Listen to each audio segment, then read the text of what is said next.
and all my fears. Hello, my name is Alessandra, but I am better known as Cece. I'm Bella. And I'm Alex.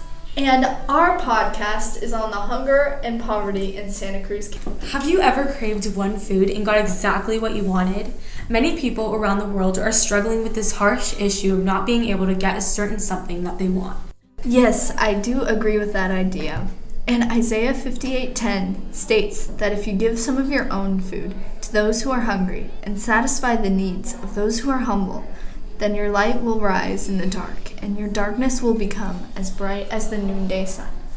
Or in other words, feeding the hungry can make you a stronger and a brighter person. One thing can make a change, no matter how big or little, and often people don't realize that. The world is filled with people in need, and many organizations specialize in helping underprivileged people overcome obstacles.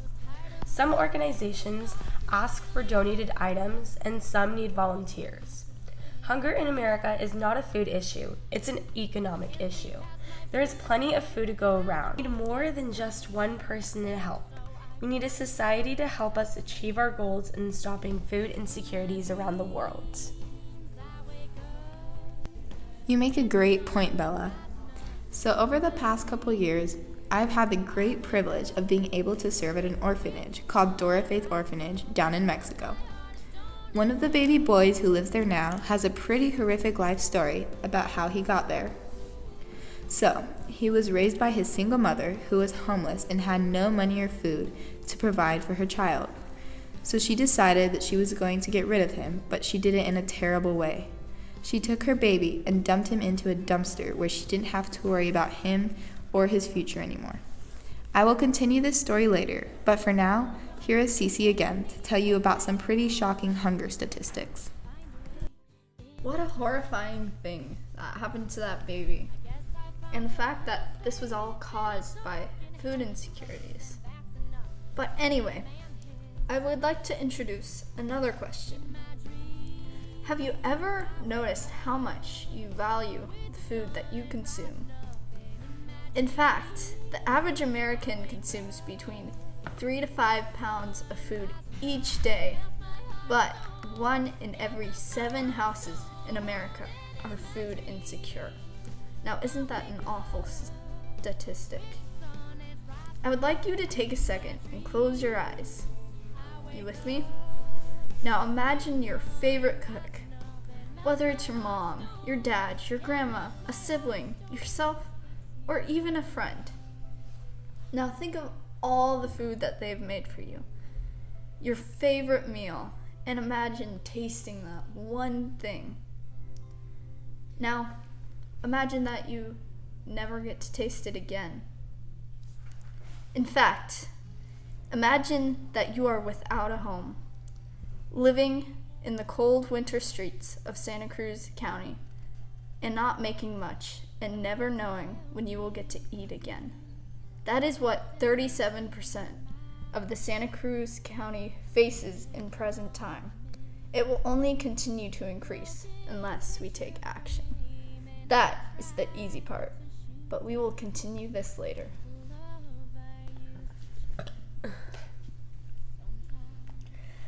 Getting to package things for people around San Benito County really made me think.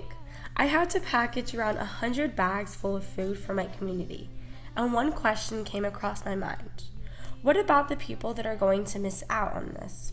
I asked the workers, and they told me that they drive around each day around the county just to look for people with food insecurities.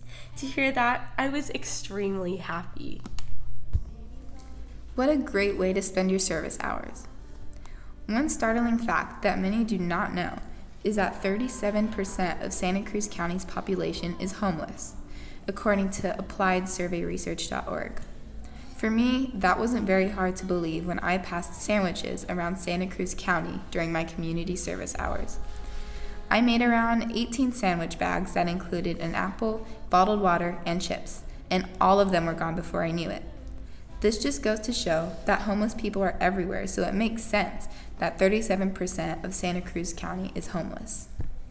An even more heartbreaking statistic is that 55% of homeless people in Santa Cruz County are either physically or mentally disabled, according to a Santa Cruz County homeless census survey taken in 2017. This is awful. More than half of homeless people have to not only struggle with starvation, but also have to deal with physical and mental health problems. This was also something I noticed when I was serving the community. When I offered one homeless lady a sandwich bag, you could tell that she had mental disabilities, and it was so depressing to see someone going through something like that, especially someone who is homeless. Now, many people know that God wants us to look after the unfortunate, the homeless, and the disabled. And by doing this, we are being good and faithful servants to Him, as He has called us to be. Well, in Matthew 25, verses 35 to 36, He tells us exactly how we should care for the homeless. He said,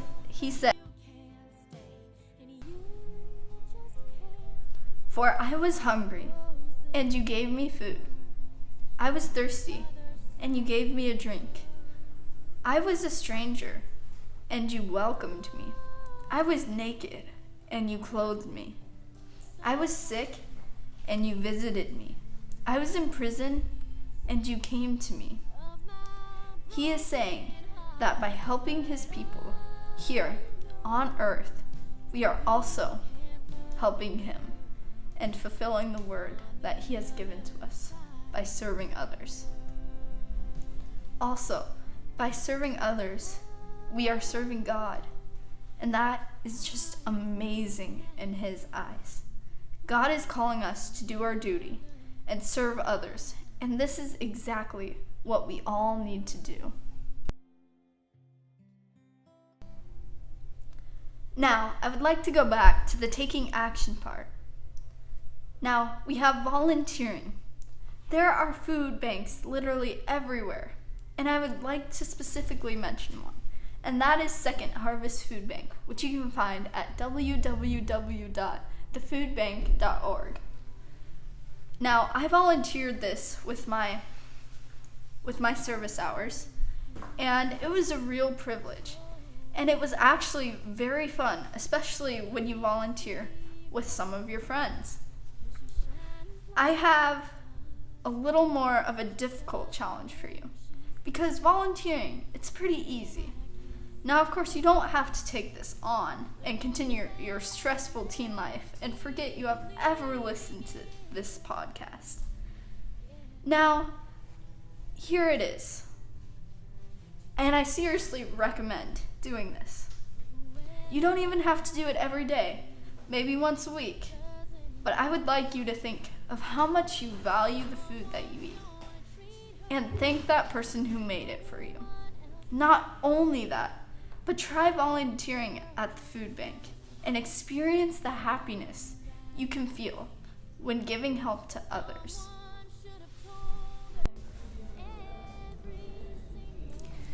So to finish the story of the baby I told earlier, the baby boy was luckily discovered by someone within a week and was brought to the Door of Faith Orphanage. He is now fed and in good hands. However, he is currently dealing with some physical disabilities because of how his life started out and what his mother did to him. There are many other stories at that orphanage and all over the world that are pretty similar, and I believe that everyone should know about them so they will be encouraged to prevent more stories like this from happening.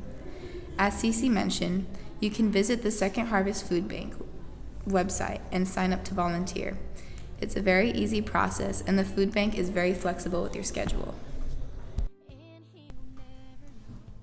By volunteering, even just once, you can help someone or anyone struggling with homelessness and food insecurities in your area. All it takes is some time out of your day, your week, or your month to help families in need. Now remember how much you value your family and your food, and how you can give that to other people too. This homelessness and food